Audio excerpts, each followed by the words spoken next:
on this episode of the WildFed podcast. When I put my hand on the animal and I feel the warmth of the body, that gives me this transformational experience where I go from more of an observer in the environment to a direct participant. And that's what makes hunting different from grocery shopping. It's like difficult to penetrate into the world of hunting when you come from outside of it, partly because it's a concern that you're going to meet all these Elmer Fuds, Life and death are all around us and they're happening all the time. We're teaching people to really help heal the connection between humans and nature through conscious hunting and gathering. I'm thinking about countries where military service is like mandatory. Well, you have to go on one hunt when you turn 16, when you turn 18. Like, there's important life lessons. I felt this change come over me. I just felt more connected to the land. I felt more alive. My senses were tuned in. My intuition was speaking louder than normal. And I just felt free, and I felt like a human.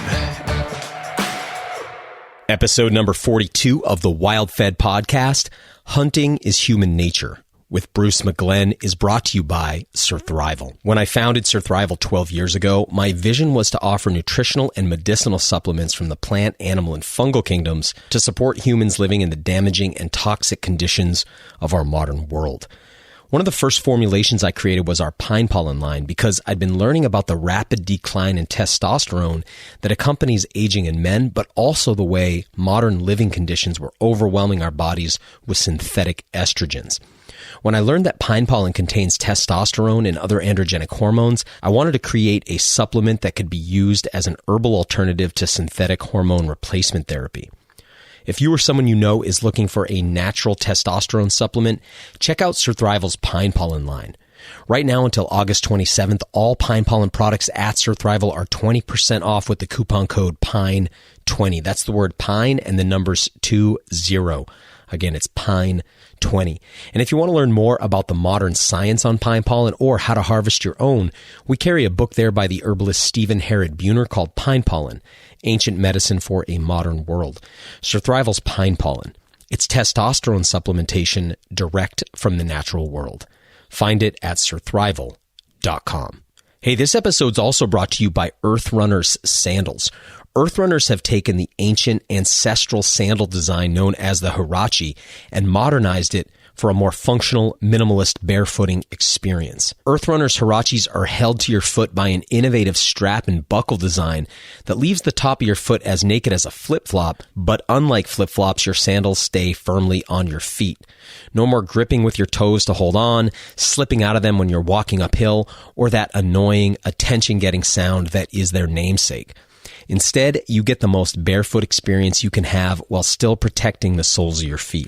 And unlike conventional flip-flops or strap sandals, Earth Runners are electrically grounded, utilizing a copper rivet in the sole and electrically conductive laces that connect a circuit between your body and the earth itself, just like when you're barefoot.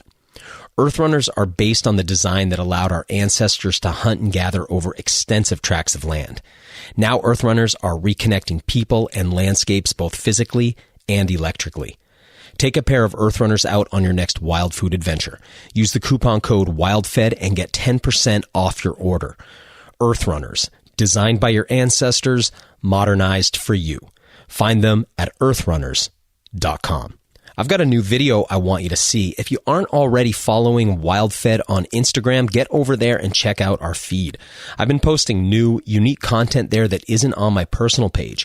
Last week, I posted a new video about foraging. Now, the footage is of my wife and I on a blueberry harvest, but the video is really about the philosophy that inspires us to forage in the first place.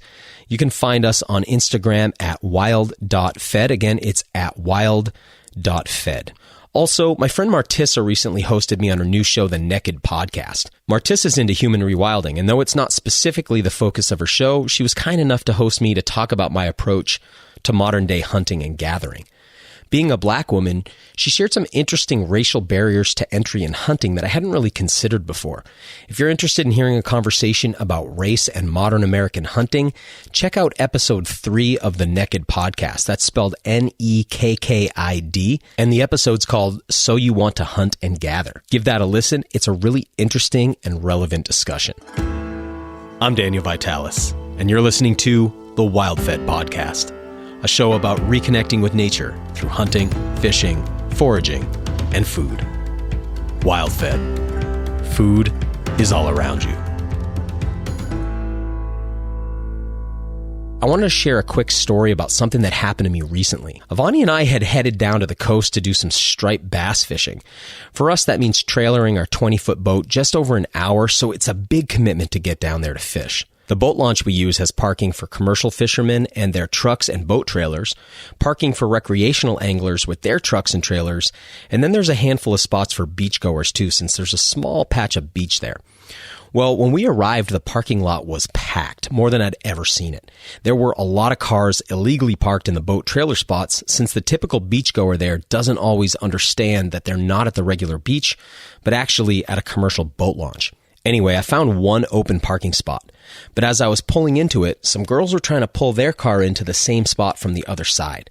We were both sort of competing for that spot, and in my haste to claim it, which by the way was a trailer parking spot, not a car parking spot, I came into the spot at too tight of an angle, and my boat's trailer fender caught the rear passenger side light on another person's trailer, and it completely broke out his new LED light. I just heard that dreadful sound that your vehicle makes as it scrapes across someone else's, and I looked into my side view mirror just in time to see red plastic shattering and falling onto the pavement. Well, I managed to get the spot, but the damage was done. The trailer I'd hit was empty, so I knew the boat and its owner were out on the water. I decided to leave a note with my name, phone number, and that said we'd be out fishing for a few hours. And I also called the local police department to report the accident and confirm that my note would be legal and sufficient, and they confirmed that it was. Well, we ended up having a great day of fishing. We caught a nice keeper bass and headed home to enjoy a fresh meal and to get the rest butchered for the freezer. That evening, while I was vacuum sealing the rest of the meat, I got a call that I suspected was the person whose trailer I'd hit. I answered saying, "Hey, this is Daniel," and he said, "Hey, this is Kevin." And I said, "Kevin, I'm sorry, but I think I hit your trailer today."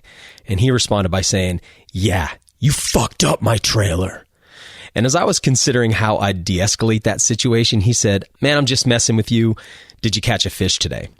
And right away, I was so relieved. And I just started telling him about the fish and the great day we'd had on the water. He started telling me about his day offshore fishing for sharks and the kind of gear that he was running. And eventually, we finally started talking about his trailer light. He said, "You know what? It's just a $35 part, man. I change out my lights several times a year since the salt water eats through them, so don't worry about it." And I was simply stunned. I started saying, "Well, give me your PayPal address or Venmo or just a physical address and I'll send you out $100 for your time."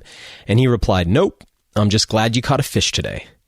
And even though I kept insisting, he refused and said he had plenty of spares and it was no problem. He said, "I just appreciate that you left me a note." We spoke about fishing for a few more minutes and then said goodbye. Moral of the story? Well, there's a couple. Of course, do the right thing, leave a note, blah, blah, blah. But really, what stands out for me is the passion and understanding of another angler. He was far more interested in talking about fishing than he was about the trailer light. He'd been through it and he understood. And I was really impressed with this guy. So Kevin, thank you. Not just for being so cool about the light, but for showing so much compassion and understanding. I'll be sure to pass this one forward when the time comes. Well, on to today's show. We're talking with Bruce McGlenn, the owner and operator of Human Nature Hunting, a school in Washington State that walks students through all aspects of backcountry big game hunting. They take a really holistic approach to the course material, and we'll be discussing all of that here. We also get into some other interesting topics like the growing demographic of young urban people who are coming into hunting and gathering, the increase in new women hunters that are attending the school, and what it means as a hunter to be the steward of life and ultimately of death. Bruce has such a calm, even approach that's quite soothing to listen to, and he has a really good understanding of where hunting culture needs to go in the future. And I also have a feeling that after hearing this, many of you will make your way out to his school to attend at least one of his programs. So, if you've been looking for a way to get started hunting this coming season, listen up. Bruce and the Human Nature Hunting School might just be the inroad you've been looking for. Bruce McGlenn, welcome to the show. Thanks, Daniel. Great to be here. Man, I'm really excited to have you on here. I want to start off by maybe you could just tell folks who are listening a little bit about what, who you are and what it is you do over there. Yeah, well, I founded the Human Nature Hunting program over here in Washington State in the Pacific Northwest. And the sole purpose of that is to really help heal the connection between humans and nature through conscious hunting and gathering. So we're teaching people, adults mainly, but some kids, how to hunt for the first time. And we're doing it in a way that's, as holistic as possible so that they really get the full experience, and they can gain the skills and knowledge needed to get out there and create their own experiences, where I think the ultimate learning really happens. I want to ask you about that holistic approach here in a second. But first, I just kind of want to say anecdotally for me, when I became a hunter, I did what I had done with so many things that I'd become interested in the past. And that was, I looked for teachers and I looked for courses or classes or workshops that I could go to. And I was really surprised by how little of that there was out there. So first, I want to say, I think it's so awesome that you're offering this, because I think a lot of the people here listening are going to be very interested in these programs. But I want to, flesh that out a little bit. When you said you try to do it from a holistic approach, can you kind of explain what you mean by that? Yeah, well, we're teaching people how to hunt, obviously, but it goes beyond hunting here. It's, like I said, it's really fundamentally it's helping people reconnect to nature on a deeper level, which I think is synonymous with hunting. And in terms of a holistic approach, I made a conscious choice that I didn't want to be a guide or get into outfitting, because there's sometimes a different set of expectations around that. And guided and outfitted hunts and experiences can be really good for experiencing the hunt and learning from someone who knows what they're doing. And sometimes it might be that the guide is the one doing the hunting and the client is there sort of following along to a degree. And what I realized on some of my backcountry hunts over the years, especially the ones that were 2 weeks long, after 3 or 4 or 5 days of being out there, I felt this change come over me, sort of a transformational change, where I just felt more connected to the land. I felt more alive. My senses were tuned in. My intuition was speaking louder than normal. And I just felt free, and I felt like a human. And it was that feeling that I wanted to share with people. I realized that it only came for me by being out there alone and really finding my way through it all. And so I felt like the only way to really share that experience or share that opportunity with people was to give them like I said, the skills and confidence to get out there and have this experience on their own. So we cover all the bases. We try to cover all the major hurdles or the barriers to entry when someone's considering getting into hunting, like shooting, and how to deal with an animal when you get it on the ground, and where to go, where understanding the maps and the public lands, and where can you go, where should you go, understanding the regulations and the seasons and all the planning and the prep that goes into it, and the gear, and various exercises in the woods start building that awareness. And so that's, I guess, what I mean by a holistic approach is trying to give people the big picture and a foundation from which then they can build on over a lifetime of learning. Yeah, each one of those sort of skill packages, whether it's shooting and understanding your weapon system and understanding ballistics, or in good fundamentals of marksmanship, or whether it's the equipment, or whether it's field dressing or butchering, or each where, like you said, where to go being one of the biggest ones.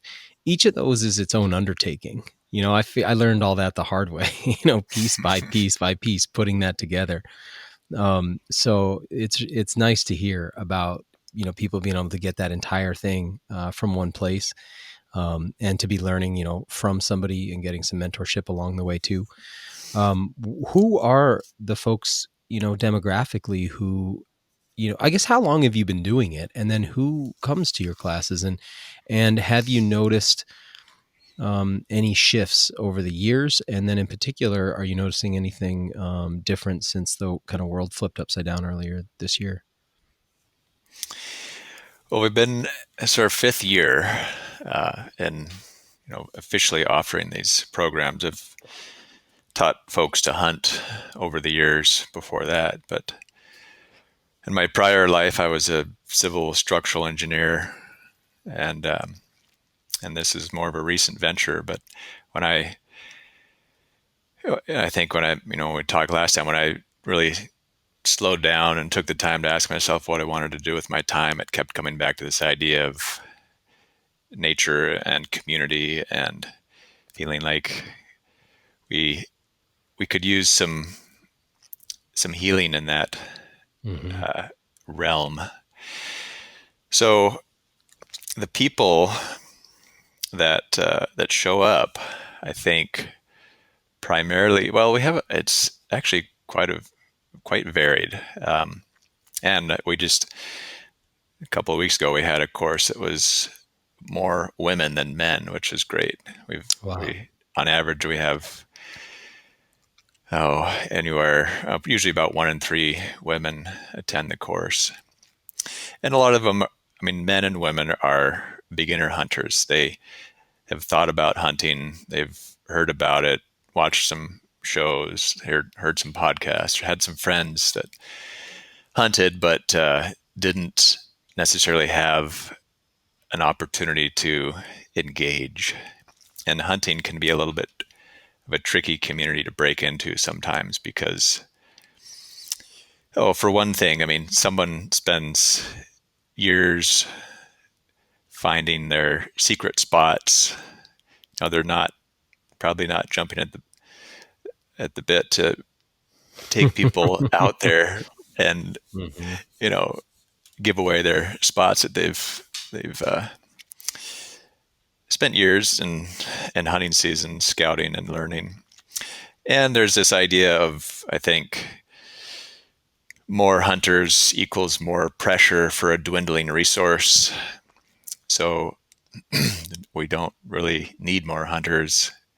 We need fewer hunters, which would give us better opportunities in the field, which is, I guess, partly true in the short term, but I think in the long term,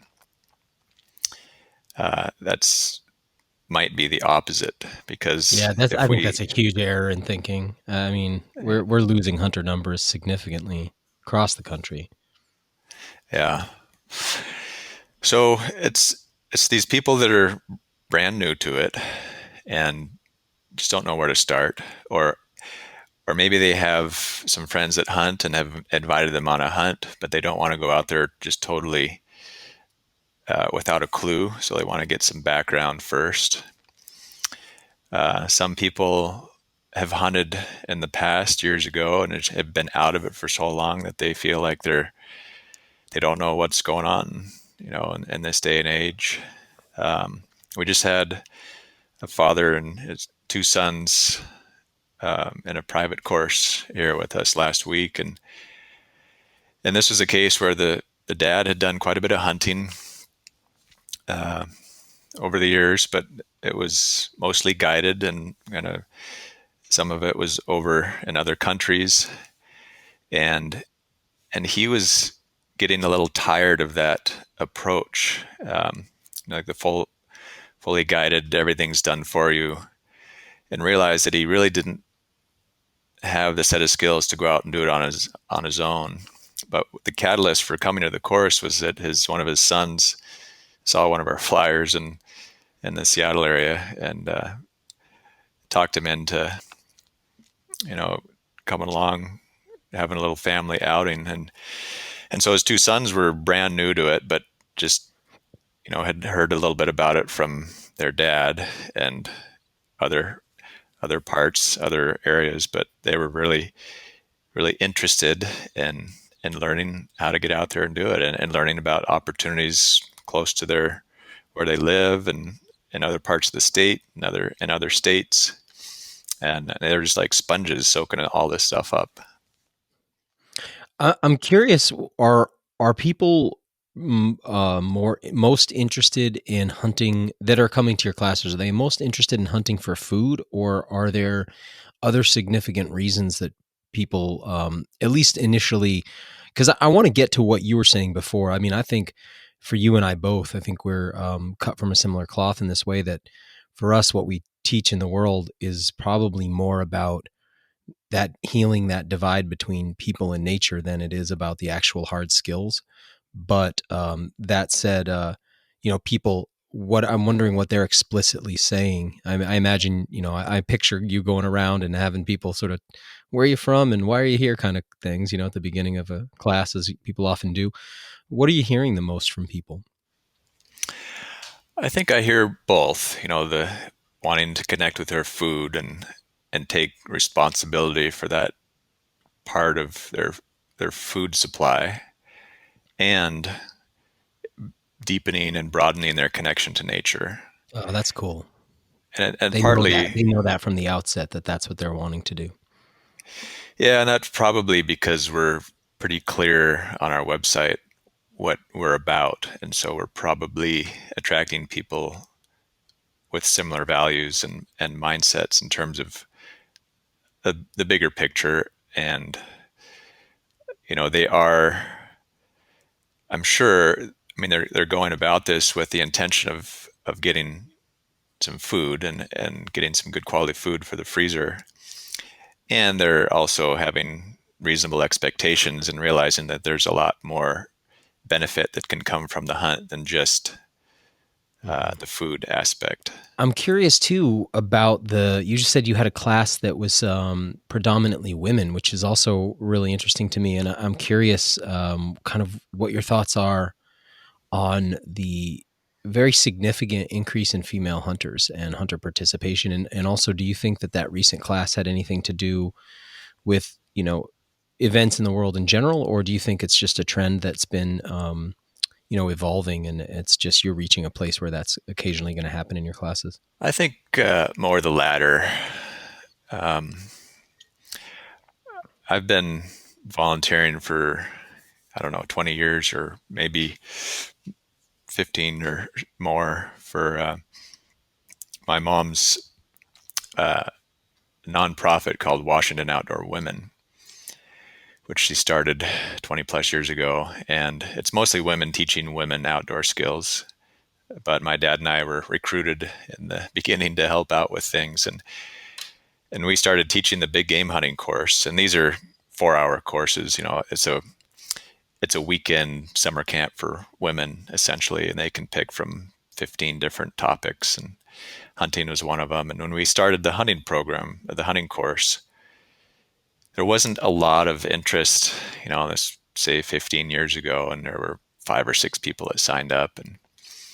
But over the years, it just kept growing and growing until, the last 5+ years or more, it's been maxed out at 20 participants in the course. And it's really interesting to hear their stories. A lot of them grew up in families that hunted, but it was their dad and their brothers that went hunting, and they were never invited, or it was just not a thing for them to go. And then all these years later, they had that interest, and they still have it, and they're wanting to explore that. And I think, jumping back to our program, I think what I try to create is an opportunity for people to show up for 4 days and really become immersed in the hunting culture and to experience what it's like to be a hunter and to, be welcomed into the home of hunters and have your hands on all these things. It's almost as close as you can get to hunting without actually going on a hunt. And yeah. I think for some, that's what they're looking for. They just want to see if it's something that resonates with them or how they're going to react to some of these components.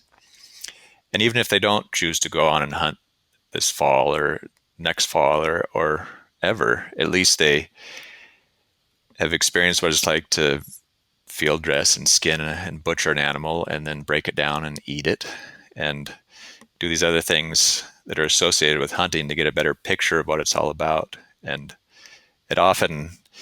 all this is often associated with the fact that they really don't like the factory farmed commercial meat industry. So they're looking for alternatives to that.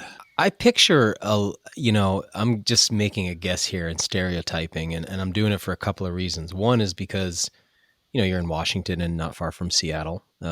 But another is because I guess here's the stereotype. I'm guessing that most of the people who come to your classes aren't your typical hunting demographic, that they're coming from a different world. And I guess that partly because of the area, but also because most people who are your typical type of hunter already grew up around it, right? So I'm guessing people are coming a little bit from outside that.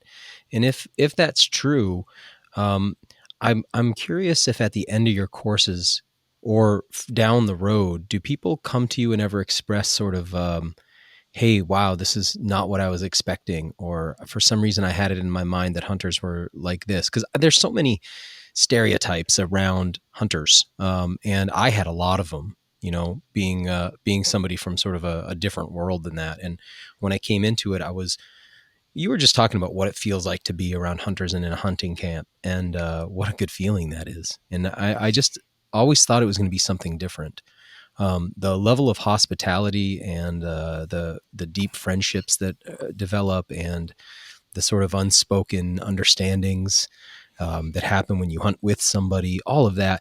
Are people surprised? Do they expect something different? I mean, as you said before, you guys are pretty clear on your website. You get you get an idea of the tone and tenor of what you guys do. But I imagine a lot of folks who, you said before too, it's like difficult to penetrate into the world of hunting when you come from outside of it, partly because it's a concern that you're going to meet all these Elmer Fuds, Right. Yeah, well, I think that's a good point. We've had a number of comments, verbal and written, from people. Oftentimes they'll send an email or something, sometimes weeks or months after the course, just commenting on how they've been reflecting on it and how it's changed their perspective, and including changing their perspective on hunters and hunting, because it's a tricky environment out there, and understatement. Huge understatement. Right.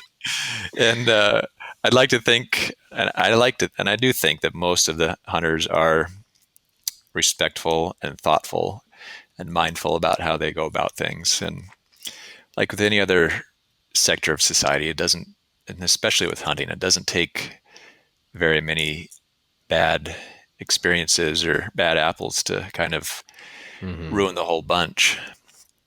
And so that's what we're fighting with a little bit, is this perception of hunting. And I mean, I think it's been embedded in our culture for a few generations or more. You go back and you look at things like Bambi and Walt Disney's Bambi, they portrayed the hunter as the antagonist, the bad guy. And so all these kids grew up thinking that hunters were out there to kill the poor innocent animals. And can I break in on that for a second, Bruce? Please don't lose that thought, but I just want to say, I think right now, the environment we're in, people are becoming much more hip to the fact that media has tremendous political biases, and they have agendas, very often for what they would like the world to look like sociopolitically. We can see it now because it's sort of unmasked, at this point, no matter what side of, the sort of politics you're on. But I think when I was growing up, I didn't understand that a movie like Bambi was intentionally kind of maligning hunters, for instance. You know what I mean? That's just the backdrop you're growing up in. So you grow up with this, if you're not around people who hunt, if you didn't get that sort of immersive experience as a child, then what it does, in my experience anyway, is you grow up with this background idea that people are against this, that everybody agrees this is horrible, and like that there's only this holdout of deplorables who would do this. You know what I mean? And so growing up, that was just like, oh, okay, I want to be a good person, so of course I'm going to stay away from stuff like that because, everybody agrees on this. And and then if you don't have something that bridges the worlds for you, it's not like your average, kind of hipster urbanite ever really, hangs out with your average Appalachian hunter. Like the worlds don't cross very often, so you could Right. spend your whole life sort of believing something that was actually carefully crafted in a media house to form your opinion to shape future generations. So I hope I didn't just take that too far there, but No, anyway, that's kind of how it occurs to me. no, that's a great description and breakdown of it. I having grown up in an urban area, there were very few hunters I grew up with. I think in a high school of nearly 1,000 students, I knew of 2 or 3 hunters. And so I kept a pretty low profile, because people had these opinions. You were a hunter from an early age then? Oh yeah, I've been All right, all so my you're life. And undercover in an urban environment. yeah. So, I mean, my dad learned to hunt when he was a kid in Montana, and when he moved over here in his high school years or so, um, he continued hunting and fishing, and then passed on those skills to me and my brother and sister. And but back to the original point, I mean, the community of hunting, our perceptions of it, the complications of all of that. I don't know if it's been a concerted effort by industry, perhaps, but I mean, I'm just thinking about this as I'm talking, but hunting doesn't really make a lot of people rich. But having a giant factory that pumps out beef by the pound does, and it's easier to control and it's easier to plan and finance. And so I think that's also played into it. And, they've just closed all that stuff behind the doors. And so no one, for the last few generations has had very little connection with that process of how meat is raised, how it's processed, how it's handled. It just sort of shows up in a nice package on the shelf and no one thinks about it. And that also, I think, makes it hard to figure out what hunting is and how it fits into all this, because the things that people see are, someone going out in the wild and shooting an animal. A beautiful animal. A beautiful, Yeah. A beautiful, gentle looking animal. And what they see on the other end is just a package of meat in the store. And they don't see the other, the back end of that, which can be pretty terrifying. Yeah, it's horrifying stuff, actually. I believe that the typical slaughterhouse, at least this is PETA's propaganda that I remember from my vegan days, but I would always read that they have some of the highest turnover rate of any job is the people who are actually, working the floors in there doing the slaughtering process. Just I can imagine. Yeah, it's just hard for people to stay with it for long. Yeah. So, I mean, in a way, we kind of need to create a new name for hunting, I think. And I think there's been some progress, with the food awareness movement in the last 10 years or so. And, several books that have come out in support of hunting and our connection to food that way, and how the industrial food system really works. And all of a sudden you start realizing that, wow, hunting, while it's a little bit outside my comfort zone, it's maybe a whole lot more of a natural process than what I'm supporting and being a part of in our conventional food system. So I think it's starting to become a lesser evil, and even people, are getting curious about it, and like, why has this been kind of covered up for so long, or why is it so hard to learn about it? Why doesn't anybody in my family or community hunt anymore? It's kind of a dying art in some ways. And I mean, back to your earlier point, yes, we're working with most of the people we work with are from urban areas, because like my dad grew up in more of a rural area in Montana. Hunting was pretty commonplace, and your family hunted, your relatives hunted, so there's always somebody to go out with and take you out and show you the ropes over the years. But there's a lot of people now that live in more urban areas that don't have any ties to that anymore. And so that's, I think, to your earlier point, why we're working with more urban folks and why they're starting to come around and ask these questions. It's exciting to me because I think that we're in this really strange place where you have a hunter, let's say, I'm going to just make up two characters, and they're stereotypical and they're hypothetical and they're hyperbole, but you got let's say your hunter who really does care about nature, who sees himself or herself as a conservationist, who spends meaningful time in nature, who uses their animal wisely, who harvests ethically, and they have a real connection to real places, actual places, not the environment, so to speak, but like an actual part of the planetary environment. But then you can have the urban person maybe who really doesn't have, they go to some parks, but they don't really have a connection to the landscape in any kind of, extractive use kind of a way, so that there's no real stake in it. Maybe they're like a vegan and they are an environmentalist, and they have this idea about what the environment is like, and they have this idea about caring about the environment, but actually don't have any real connection to it. And then they will be very aggressive sometimes with the hunter, or very confrontational.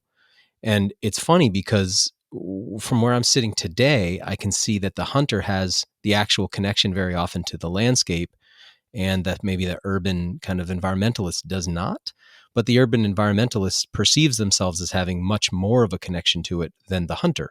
And most of the world now is backing up that person, being like, yeah, you care about the environment, and this person doesn't. Look what he does. And it's kind of like a reversal of reality that's taken place. And so that part's really, I don't know, that part's strange to me, but I understand it because I was one of those people for a long time. The environment to me was this sort of hypothetical place, because I hadn't staked a claim in any place. And I didn't have a meaningful relationship with any particular place.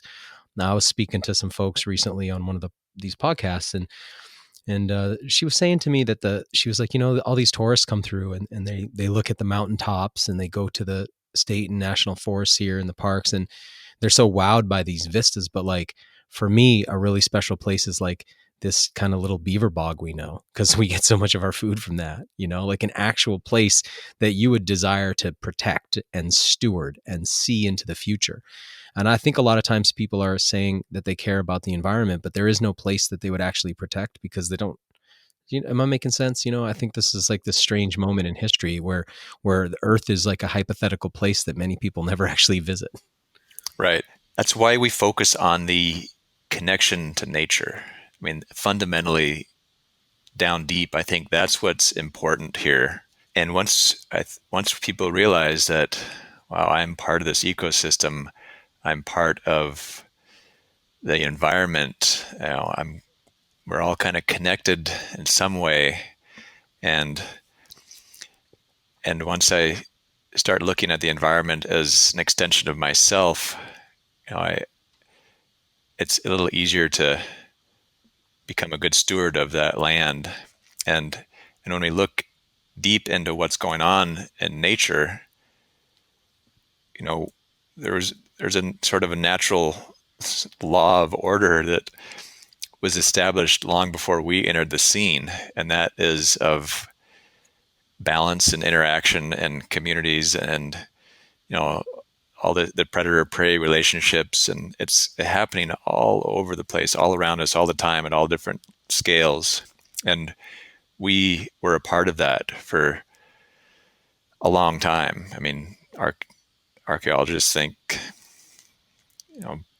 2 million years or more. I mean, our humans and our ancestors have been hunting and gathering, which is a long time, and we became part of that those systems and those cycles, and we were part of the environment. Even though we were going out and killing something, we were interacting with it. We were a participant in it. And good or bad, who knows? I mean, I don't think we have the ability to say one way or another or even understand some of these things. But in the words of Aldo Leopold and his comments on intelligent tinkering, and the first sign is that you don't just pull a piece out of the whole and throw it away because you don't understand it or don't like it. If the whole is good, then the pieces that make up that whole must also contribute to that goodness. And in a way, I feel like hunting is one of those pieces that in more recent times has been pulled out and almost thrown away. And if we allow that to happen, we might be throwing away a part of us and our connection to the earth that is really quite critical to who we are and how things go on. So yes, it is complicated, and I think I see how it's easy to just step back and remove ourselves and say we're going to be preservationists and try to maintain, calm, safe place here, and support things that minimize the removal of life, like hunting. But I think that's going in the wrong direction a little bit, because the more we step back, the more we're disconnected from that natural process. I think the less we really understand it and appreciate it and stand up for it. It's really easy for people today to almost blame hunters and extractive use in general for the things that industrialization has caused, and the things that the agricultural revolution, actually the Neolithic revolution, has caused. Tremendous explosions in population, tons of automation, fossil fuel use and things like that. The level of extraction, really, there's just so many people that it's like, oh, we need to stop doing that, therefore you shouldn't hunt. And it's kind of like, to me, I love the name of your school, by the way, just that idea of human nature, because it's like, I think about, it'd be like if we went around to Beavers and we were like, listen, Beavers, you're killing the trees. We don't like it. We need you to shift out of that. And we're going to bring you peanuts now. So if you could stop changing the landscape. It's like, I think the role of Beavers is this hydrological engineering that they do. That's their role in the ecosystem. And I see humans, and I guess it's kind of a fairly biblical belief, really, in a sense. But it's like this idea that we are the sort of gardeners or the caretakers or the stewards of the natural landscape, and that our role, by hunting and gathering, we create habitat, and that's made the landscapes richer. Now, since the Neolithic revolution and since, then the Industrial Revolution, things like that, I think we've really gone astray, but it's not the kind of hunting that we're doing that's causing that stuff. It's much more, it has to do with there being 7 billion people. But I want to push in a layer deeper what we're talking about, because as hunters, we've gotten, as hunters who fall into this category of people sort of trying to redefine hunting, the hunting image, and as somebody who kind of is like one of your students, coming from, outside of it and into it, bringing, some different perspectives. We are really good at beating around certain things. So we love to talk about harvesting an animal, and we love to talk about the connection to nature, and we love to talk about the ecology. And we have all these things because the obvious elephant in the room is that when you choose to be a hunter, you are picking up the mantle of you're carrying, how do I say this? Life and death in your hands. You become the arbiter of life and death. And so you have the ability, the average person walks through the world. Now, it's easy to overlook mosquitoes and ants and things like that. So we're pretty good at that. Most people don't think about the absolute sort of genocide when they take an antibiotic, right? We have sort of a cutoff where we start to consider things like sentient life, So, Right. that said, though, most people walk through life like they do not, on a regular basis, take lives, and that's kind of scary to people. And so, let me add a little kind of piece, and I'll circle back.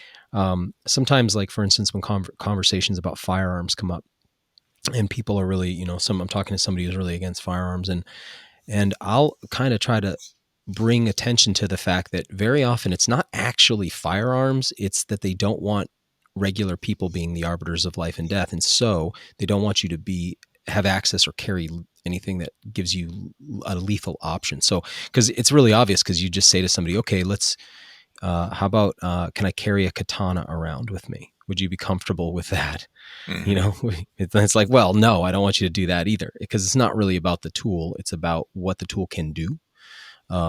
So in that regard, I feel like a lot of people, what they struggle with the most is the idea that you would kill. And so I'm wondering, because you have such a thoughtful tone, I'm really curious, with your personal approach, how you talk about that with your students, and how your students talk about it as well. Like, how do people see this idea that you as an individual have the power to take life? Hey, we'll get back to the interview in just a moment, but first, I'm a big believer in using saunas to improve and maintain my health. In fact, I've had a clear light sauna in my home for almost 10 years now, and it's one of the ways I practice self-health care. I use it to detoxify myself from the industrial, chemical, and environmental pollution that's all around us, and to keep my immune system supple and strong. It's relaxing, meditative, and an incredible way to ward off aches and pains, increase recovery speed, and can even help with weight loss too. Clearlight saunas utilize ultra-low EMF, full-spectrum infrared heaters. These saunas are easy to assemble yourself or with a friend, and they make a size for any home or apartment. They're also gorgeous, made from natural, eco-certified woods. Mine's cedar, and I absolutely love the way it looks and smells. My sauna is like a refuge for me. It's a quiet place where I can go to restore myself mentally and physically. But it's got modern tech too, including a Bluetooth-enabled sound system so I can listen to music or podcasts like this one, and chromotherapy lighting systems that allow me to customize my healing experience. After 10 years, I can personally attest to the quality, ease of use, and the benefits of Clearlight saunas. In a world where self-health care is becoming more and more important, saunas are becoming less of a luxury and more of a health investment. To learn more about Clearlight saunas, go to healwithheat.com and use the coupon code WildFed. It'll get you $500 off your order, or you can use it to get an additional $100 off any of their sale prices. Again, it's healwithheat.com, and the coupon code WildFed gets you $500 off your order. Best of all, shipping's free inside the continental United States. Don't you think it's time you had a sauna at home? Check out Clearlight saunas at healwithheat.com.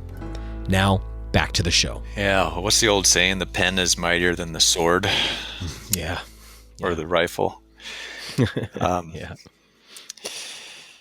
Yeah, it's an interesting topic. And what I tell most people is that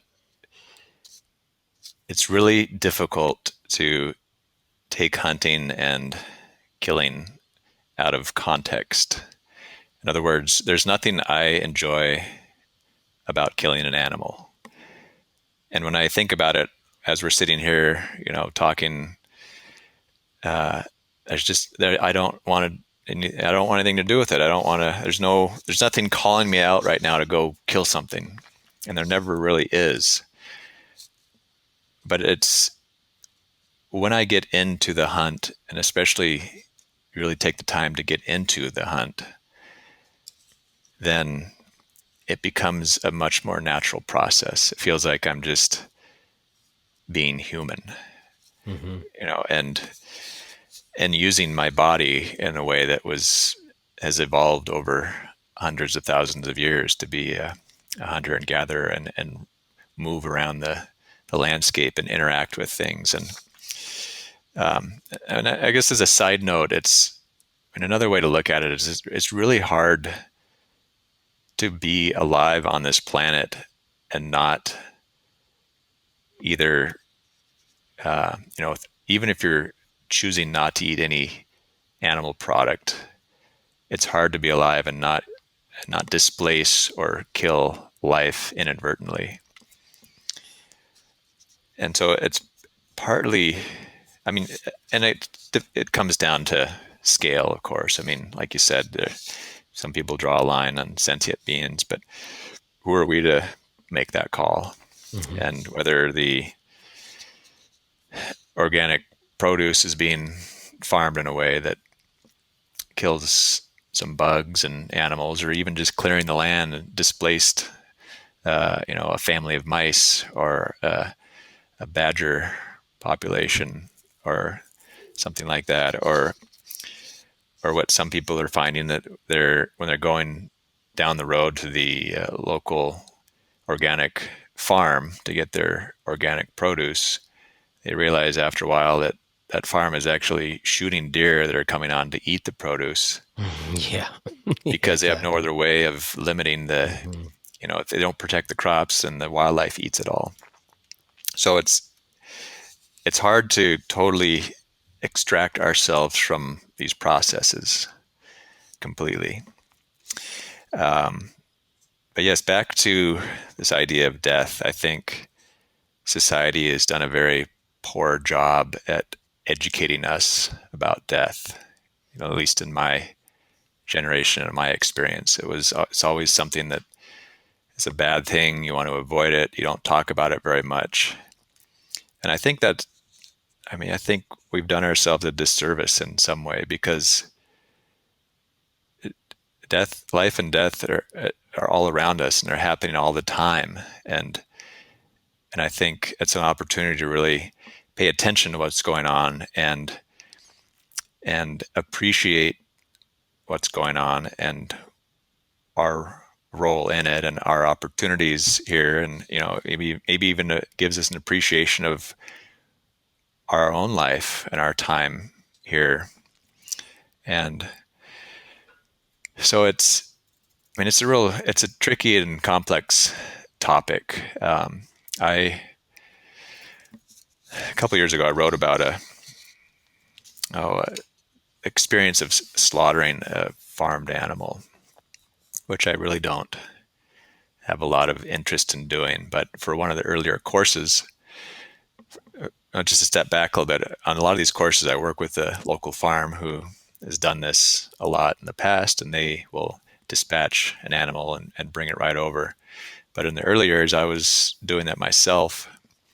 And for the classes you're talking about? Yeah, for the course. Can we add a little context for the listener? It's not legal really for you to just bring game in here and cut it for, if people are paying to be in a class, right? So I'm sure there's logistical issues too, but for legal reasons, you're using a farmed animal, I assume, right? Right. Yeah, we're using a large lamb or a young sheep. All right, to simulate a deer or a small elk or something. Yeah. And once you get the wool off, it looks pretty much identical to a deer. A little more fat on it, but anyway, this I had this lamb I needed to slaughter, and which I did, and it brought up a lot of thoughts and feelings, and it made me realize, going back to that comment earlier, how we've been disassociated with death. A lot of us anyway. I mean, there are some farmers who are really in it day in and day out, but I think we've made it easier on ourselves at the expense of the animals in a lot of ways, because we outsource it all now. And so the animals a lot of the animal product we eat are raised in confined areas and run through the mill and lined up and run to the slaughterhouse. And I mean, not only are they not living a natural life, but they're kind of taking all this in as it's happening. And it seems like kind of a brutal process. But not to digress, try to keep you're my referring thoughts to the together fact, here. Well, I don't want to derail you here, but you're referring to the idea that as they're being marched into the slaughter, they're seeing and hearing and smelling this happening ahead of them to the animals who've walked in first. Yeah, as I understand it, I mean, Yeah, I don't spend much time in slaughterhouses, of course, of course. but the main point was that it's happening. We're we're outsourcing that, and someone else is doing it. We're not seeing it or hearing it or anything, and so we've made that. Like I said, we've made it easier on ourselves by making it harder on the animals, and to reverse that, to raise an animal, to feed it and care for it, and you know have a connection with it, um, to someday have to turn and say, okay, it's time to kill this animal and eat it. That's that's a pretty big departure from what we grew up with understanding about life and death. And that experience of having to take the responsibility to kill an animal after having had a relationship with it, I think is a powerful experience. It helps me appreciate life and death and how this all plays together. And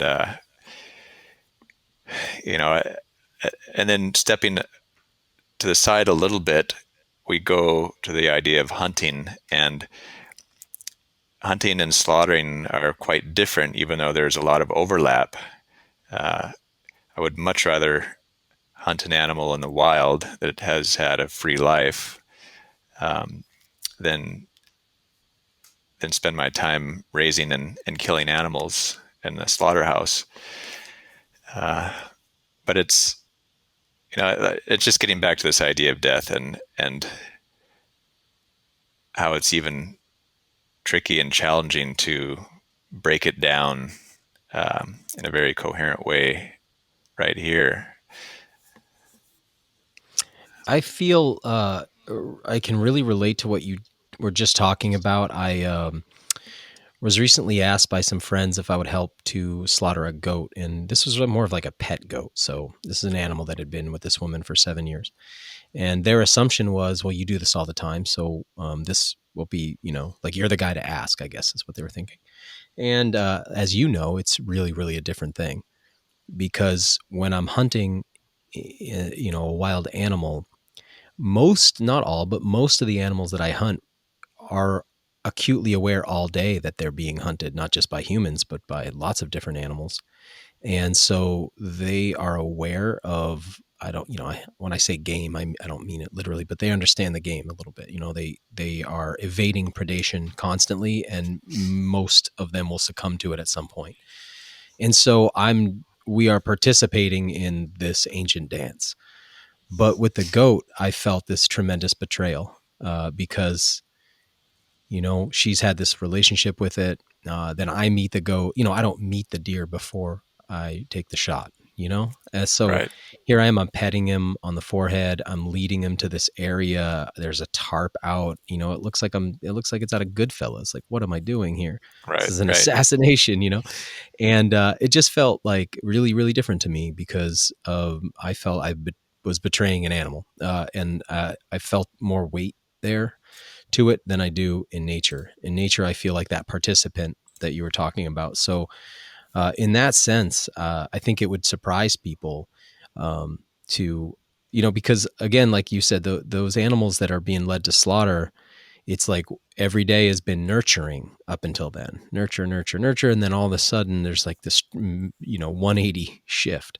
Yeah. Whereas what happens to the wild animal we hunt is sort of an extension of every day that they experience. And so, and even those few animals that I would hunt or fish that don't really have a lot of predators, they're predators themselves, so that's what they're doing all day. So it just seems to me that, there's one thing that is acutely natural, and there's another thing.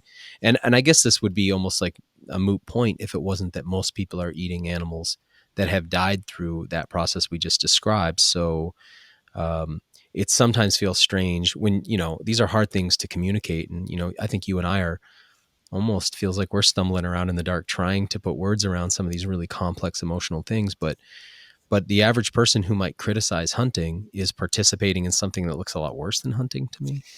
and certainly has less historical context. Right.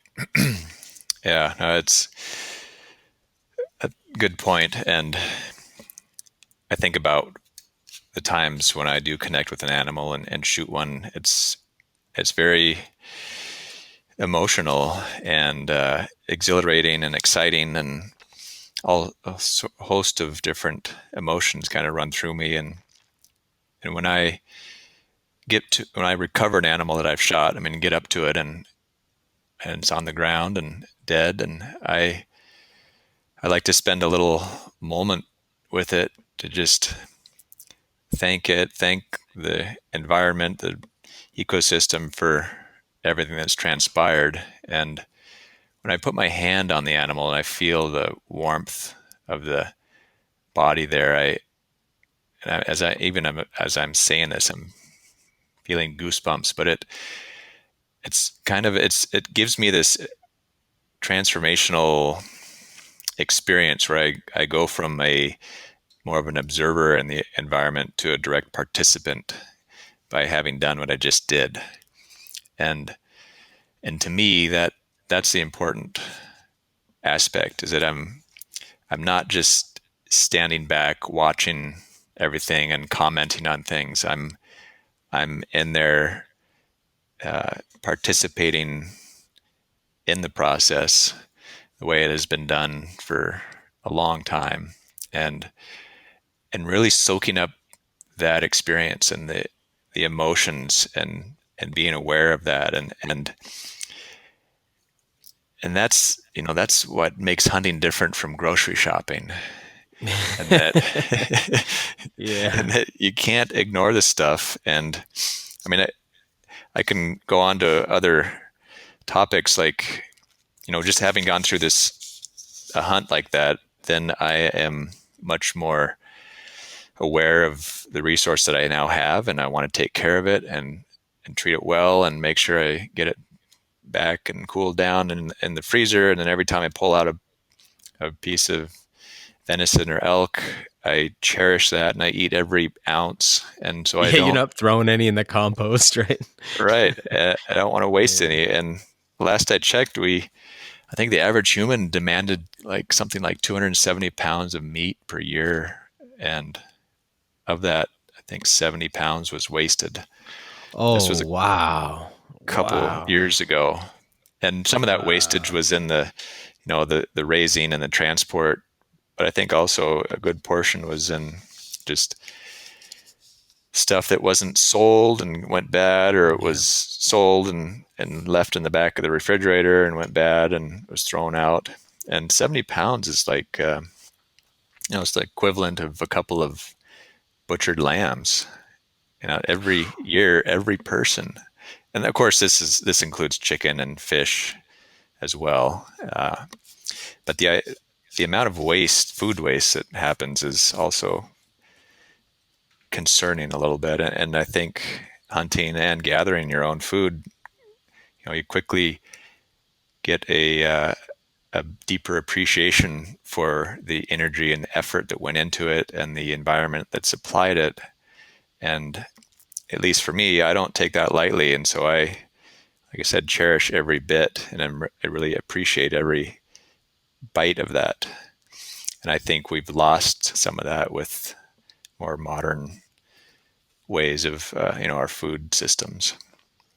I'm constantly going on this show about the term processed food, because it's got this acutely negative connotation today, because we associate it with industrial food that is lacking in nutrition and high in calories, and sometimes even laden with whatever chemicals that might be preservatives or things like that. So when people hear processed food, they don't hear what people heard 100 years ago, because 100 years ago, people were much more connected to how much work processing any food is. There are those rare foods like a raspberry you just pick and there's no more processing to do unless you want to turn it into something, but it's like a ready food. But then, we harvest wild rice out here, and harvesting wild rice is a lot like, I'm sure, I've never elk hunted, but I can imagine, because I bear hunt and I deer hunt, and I know that when I get done the hunt, I haven't even begun the actual work yet. Right. And it's, so as you said, like when we are finished eating, like I don't leave a grain of wild rice on the plate. But if I go get takeout and they give me 8 pounds of rice with it, I'd have it's easy to throw that away if you don't use it all. It's very easy because somebody else did the processing. Right. And when you're dealing with wild foods, you do a lot of processing, and in some cases more processing than actually the gathering part. And so I guess, are your, and I actually want to ask you, are your students ever kind of surprised at how much, I mean, I'm a really particular butcher. I'm self-taught, and I'm very particular. I work my meat very diligently, and it takes a long time, or like recently, I went out on an offshore fishing trip with some friends, and, it was a 10-hour day of fishing, and I'm just, it's a great time, but in my back of my mind, I know I got another 10 hours once we get home. You know what I mean? Like, this is going to be a long night, right?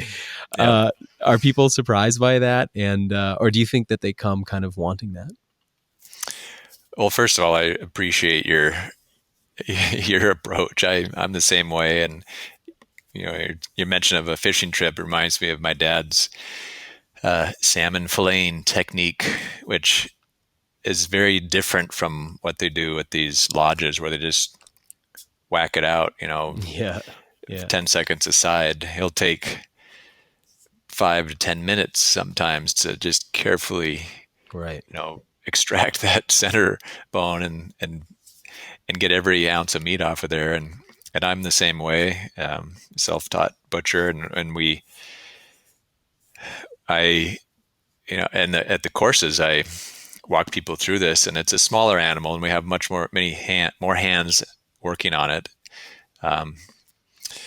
And I talk about the point of diminishing returns, but I don't talk about that until the very end. And I think some people have different opinions and approaches. Honestly,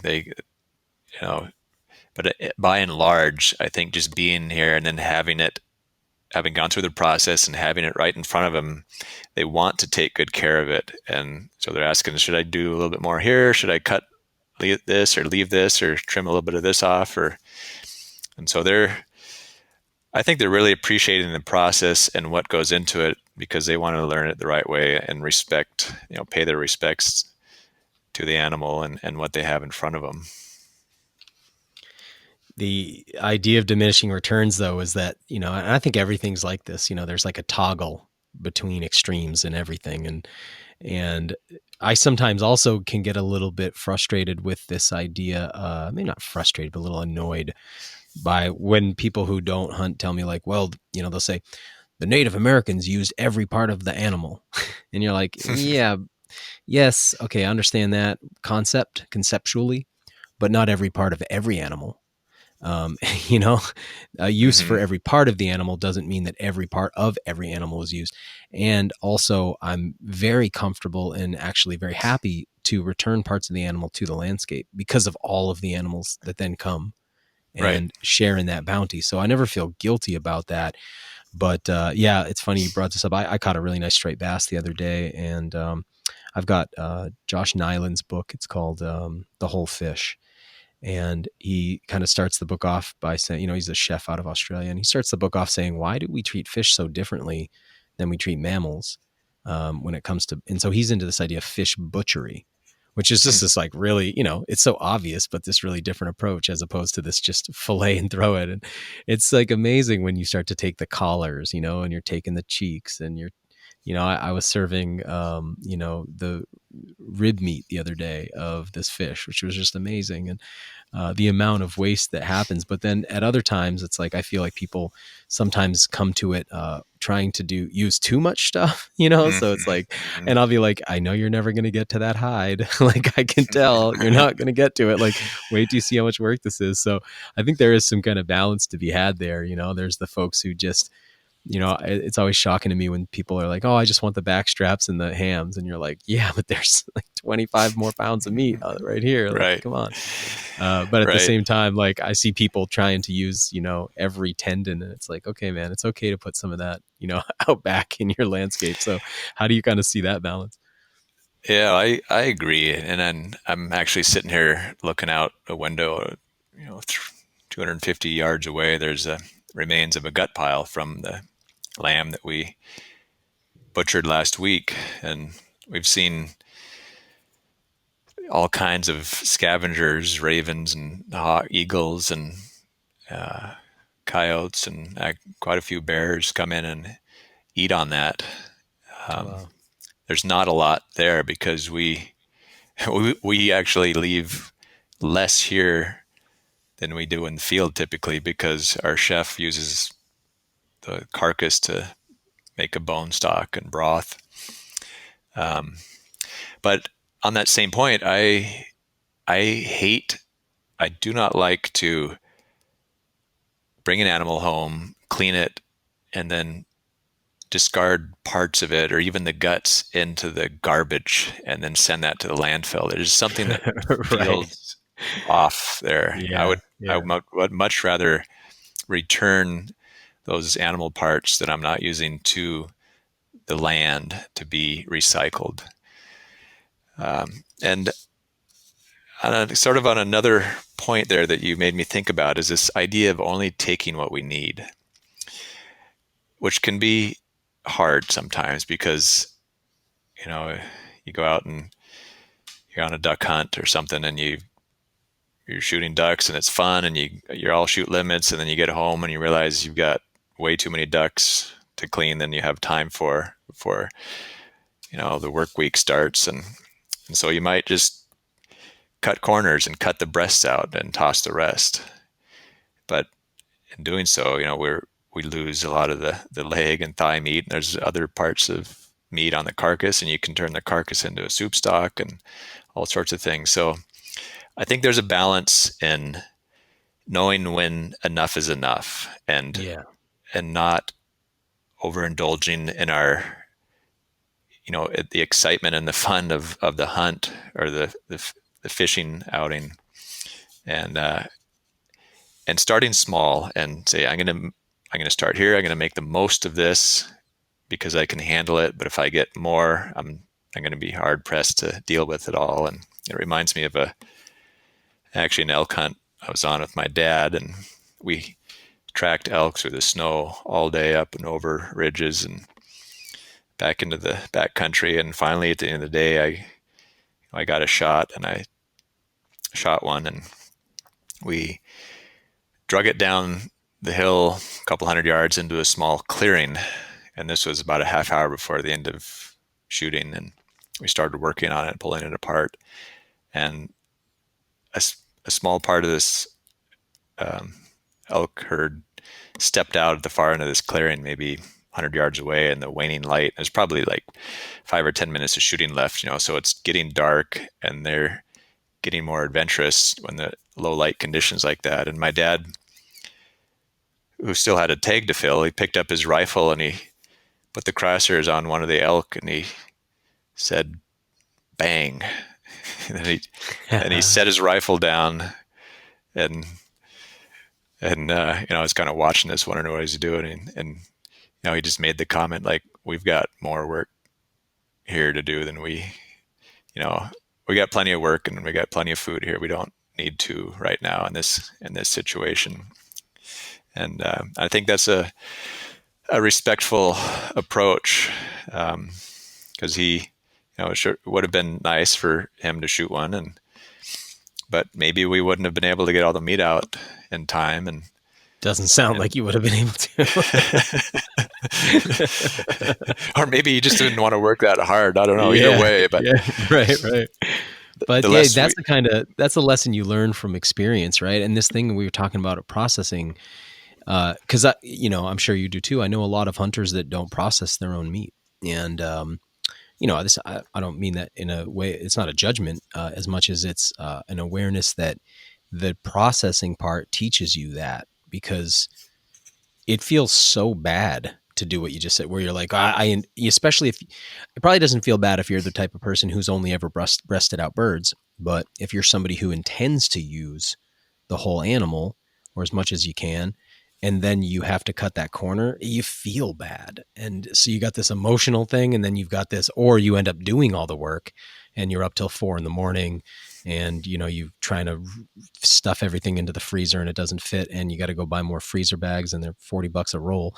You figure it out pretty fast. Right.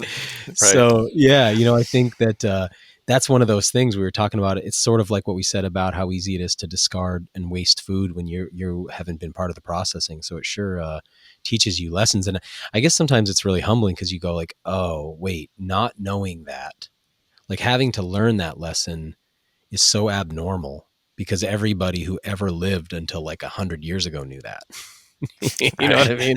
It's like, whoa, I've gotten way out on a limb here. How is it possible, that every human before me knew that, and, like I come from like the fatherless generation, it's like, that kind of wisdom passed on it's nice to hear that because, I had to learn that from beating my head against the wall, I guess. Yeah. And I think even once you learn that and experience it, at least for me, it gives me an appreciation for all of our resources. And it makes me want to be, just live with as small of a footprint as possible, whether it's plastic wrapping or containers or fuel or whatever. I mean, I get this sense that I can get by with less and still be just as well off for it. And it's in an era where we've been force-fed consumption and the ways of the consumer. It's a little bit, it's challenging to back out of that and to reprogram ourselves. And I think hunting has really helped me with that over the years, or it's just helped me avoid falling into that trap of easy come, easy go. Just buy more, throw it away, use another wrapping, toss it. And so it's all intertwined, I think. It's like it's almost like I'm thinking about countries where like military service is like mandatory. It's almost like, well, you have to go on one hunt when you turn 16, when you turn 18. Like there's important life lessons. Yeah. Can you tell us a little bit more about the school's offerings and like kind of what you guys have coming up? Because I really think that this audience is going to resonate with what you are doing over there.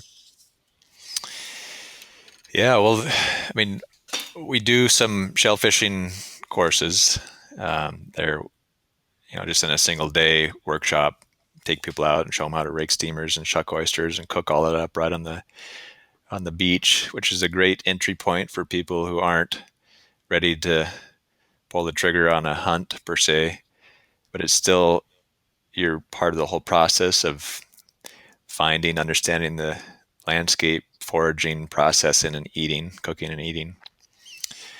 That's just awesome, by the way. I mean, the anthropologists call this collecting, right? It's not hunting, it's not foraging. It's like, it's an animal, but it's got no face.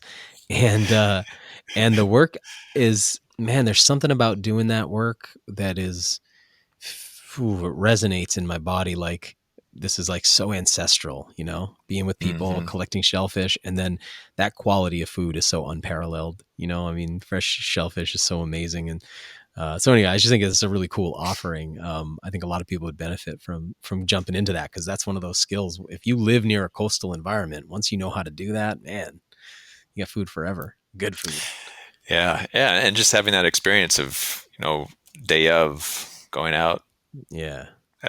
Gathering, preparing, eating, and being part of that entire circle there, it really gives you a sense of what the environment can provide in terms of food, and how we can be connected to that process.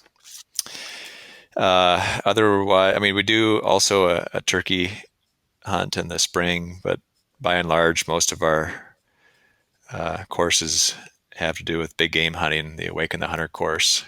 And it's a 4-day program. very immersive. Like I said, we try to cover all the barriers to entry, the hurdles that people face when they're thinking about getting into hunting. From, like, already covered the field dressing. I actually lay a blood trail to the animal that's dropped off in the woods, and people have to track it like a real scenario. And they find it in the woods, and we get to work on it and open it up. And people, sometimes are pretty not sure what to think of it or make of it. But when they see that animal on the ground, they say, "Oh man, this is for real. It's time to get to work, and there's no more beating around the bush here." So just get everybody involved and get their hands in there, and get.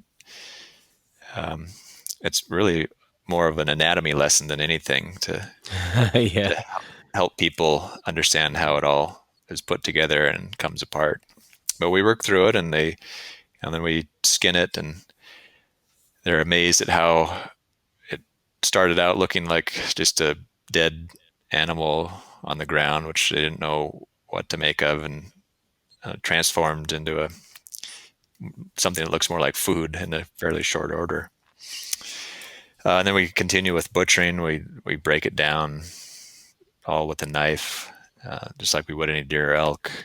Show you the different muscle cuts and the groups, and how to remove everything off there: the back straps, the tenderloins, the rib meat, and the flank, and the neck, and the forelegs. And we bone out the legs. And so there's a lot of good hands-on knife work. We do a number of things in the woods, like just going over tracking and stalking, spot and stalk, and building those senses and awareness with various exercises.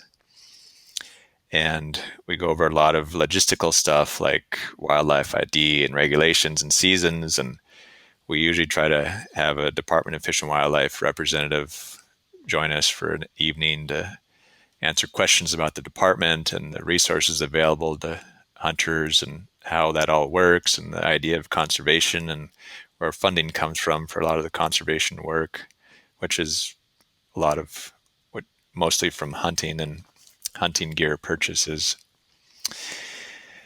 And then we do some simulated hunts where we start putting these pieces together and go for a half-day hike, looking for targets set up in the woods, or we're able to take shots at from different positions, kneeling or prone or whatever, and which is a lot different than shooting off the bench. Field conditions are a little different. And cover some basic survival and orienteering and map and compass, and fire starting, that sort of thing. And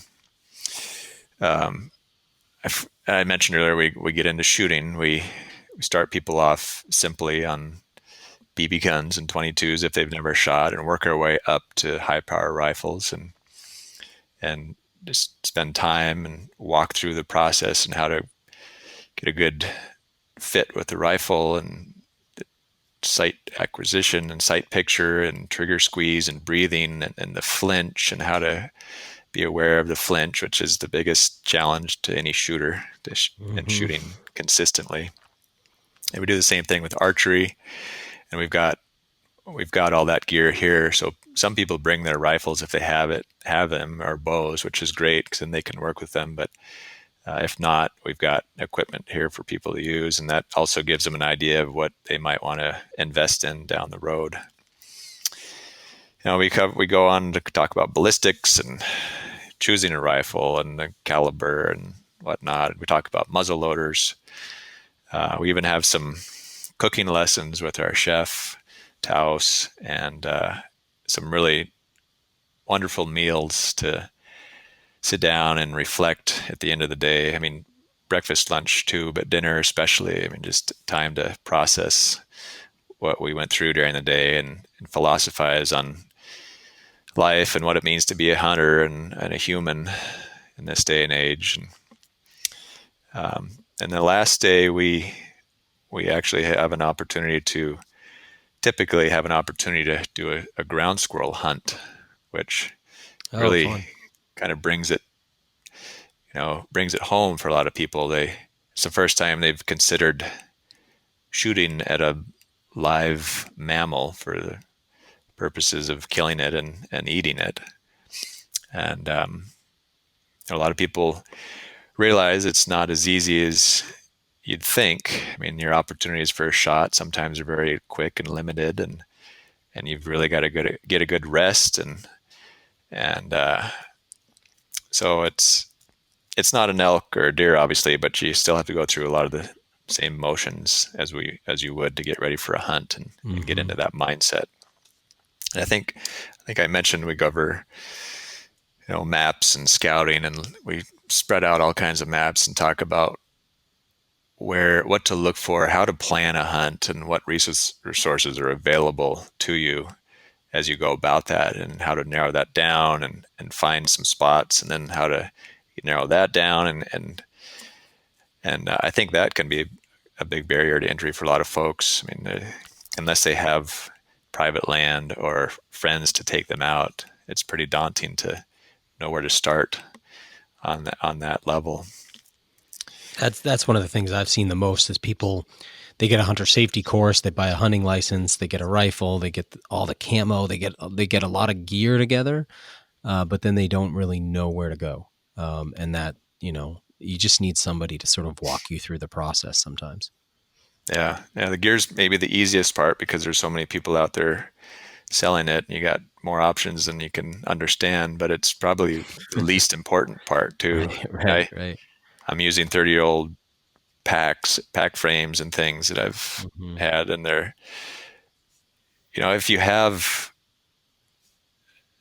there's certainly some really nice gear out there now, but if you have stuff that you've used for backpacking, you're probably already mostly set up to start hunting, and you can figure out what works and what doesn't work, and get some better stuff along the way, but you don't need anything really it's specific. Funny with gear because, I feel like really good equipment gives people in any endeavor, not just hunting, really good equipment does offer an advantage if you have mastery of fundamentals. But if you're working on fundamentals, gear is like one of the least important things. You just need something that's serviceable. It's like when you're at that, marathon runner level, or you're an Olympian, those little advantages matter. The quality of your gear really makes a big difference when you're competing against people who are just as good as you or something like that. But when you're at the beginning, it's like so much less important. And I think that, it is hard when you go into a Cabela's, or you go into a Bass Pro Shop or something. It sure feels like it's all about the gear. And I appreciate that we have those resources. I'm not trying to, I don't have anything really negative to say about that. It's just that it's confusing when you're new to it. One of the things, there's several things that you've said right now that I really like. One, that piece that people are going to get to, see some different equipment and get to shoot some different rifles and work their way up from, a BB gun to a 22 and such, because it's really like people make a lot of bad choices when they buy something having never experienced anything in the category. So you really help people narrow down. I think that's important. But even bigger, I love that you do all this scenario-based training. All of the training that I've done in other fields, the best stuff is when you go through scenarios and you stress test it and you pressure test it, and now you have a template. You lay down neural pathways for the experience. So then when they're doing it for real, they're like, I remember this. I remember this. It feels normal. It feels like something they've done before, even if it's the first time. So, man, it's a really thorough program you have. It's really cool. I really appreciate hearing about it. Maybe one more thought on, you talk about gear. It reminded me of how carried away we can get with gear and technology, from really fancy scopes to GPS systems. And I've found that, I try to keep my things pretty simple. I have scopes on my rifle that I can adjust when I'm sighting them in, but once I get them sighted in, I leave them. I don't have a lot of these adjustable turrets and whatnot. As a rule of thumb, I sighted them in to be 0 to 200 yards, which usually means they're about 2 inches high at 100 and 2 or 3 inches low at 250.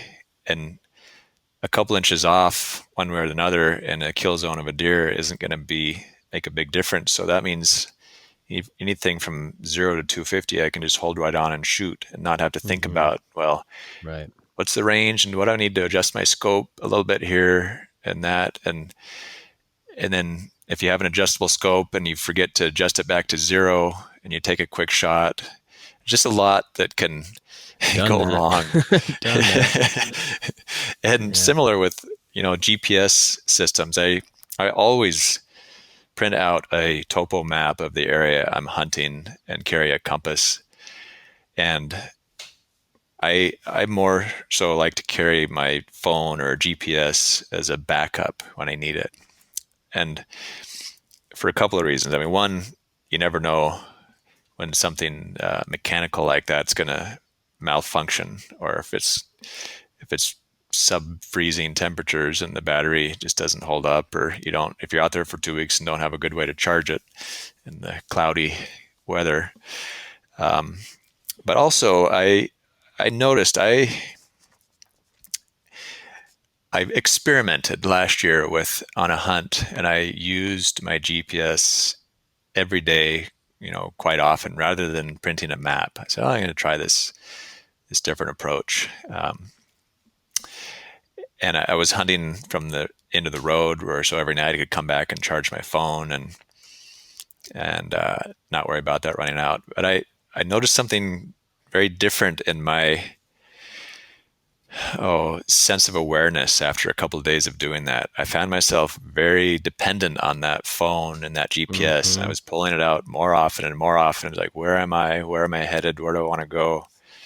And I was looking at the phone more than I was looking out at the landscape.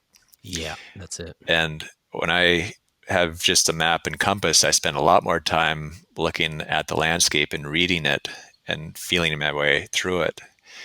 And that, I think, for me is a deeper experience. And I think it holds true with everything. I mean, I carry a rangefinder, but I use it to guess. I mean, I'm always guessing and I'm always testing. And the more I can build my own skill set in terms of, guessing distances, guessing directions, guessing, figuring out where the wind's coming from, where camp is, and the more I think I tune into those primal instincts inside of me, and it just kind of builds on itself, and pretty soon I feel like I'm just engrossed in the hunt, and I'm not distracted by the technology, if that makes any sense. It makes a lot of sense. I'm very acutely aware of this, and I feel blessed to have a lot of really nice gear and a lot of nice equipment. But I also feel it's sort of like watching somebody. I've seen people go, okay, I'm going to get a smartphone, but unlike everybody else, I'm not going to get drawn into it. I'm just going to use it for this and this. And then before you know it, like slowly, the thing that's supposed to be there to serve you, you sort of feel like you're serving it.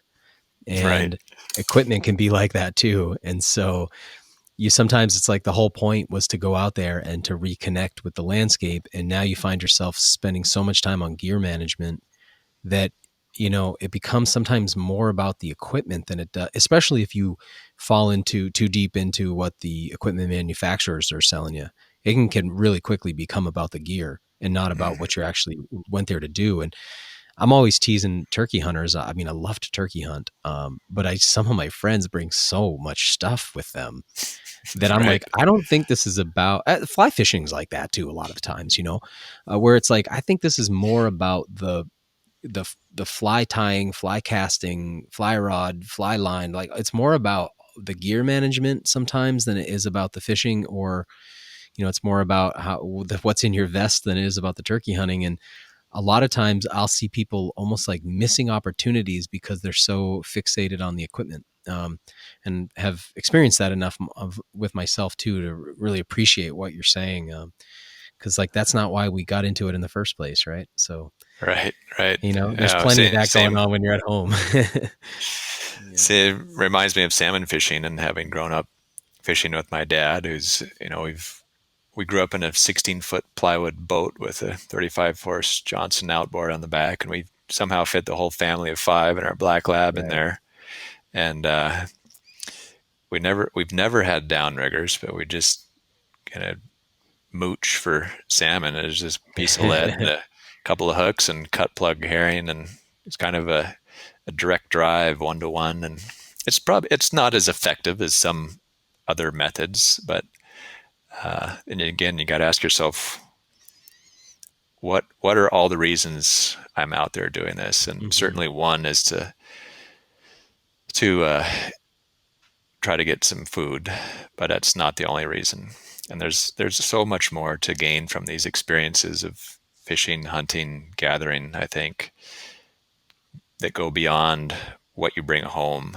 And if we can realize that and tap into that, I think we'll be a lot happier with our experiences, however they shape up, and realize that there's just an endless amount of things to learn, lessons to learn, things to experience, and how we're a part of it all. Wow. Well, thank you so much for taking the time today to share all that with us, and for what you're doing for people too. I'm going to be sending people your way for sure. Anything on the horizon for you that, or any kind of parting words that you want to share? Well, I might touch on community real briefly. I think we talked about it a little bit, but I really like to hunt alone when I'm out there hunting, during the day, just because it's easier to sneak around and be kind of disappear into the environment and make your own decisions and choices and not have to debate it with somebody.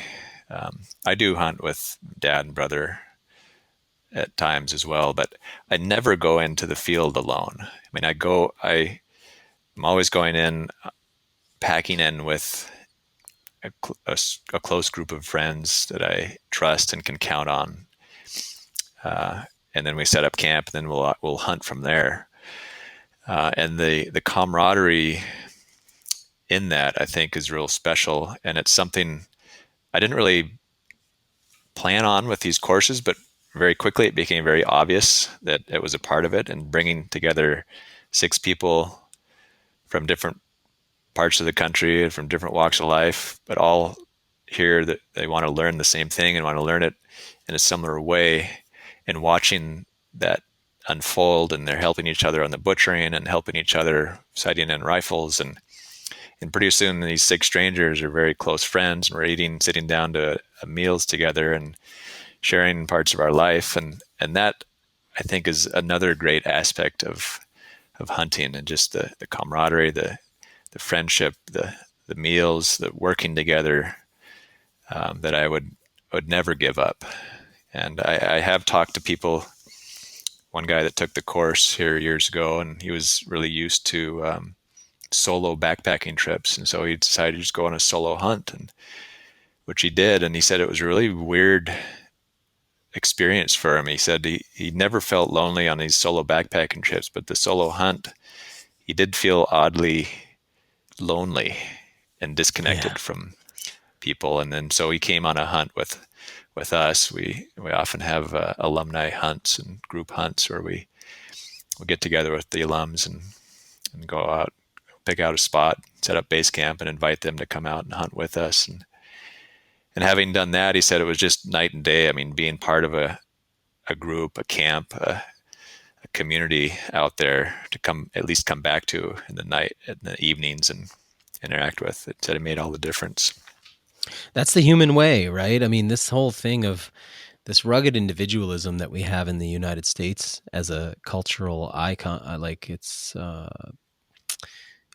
new in the world, It's not that's not who we have been through this, last, like you were saying, 2.5 million years, 3.5 million, something like that we've been at this. Like, this is not how we do it. This idea that it's a way to sort of like prove something about yourself is like not exactly it, right? It's like that part of doing it with friends, with creating community through it. I mean, those friendships that you create, because there's been a lot of people that I've hunted with that I don't really have anything else in common with, and I wouldn't normally really, it's just somebody I wouldn't normally forge a connection with, but then you hunt together and it's like, oh, now we're friends for life. In a deep way, we shared an experience that's really more powerful than the things that go on in my day-to-day life. And so we have this like unbreakable bond because of that.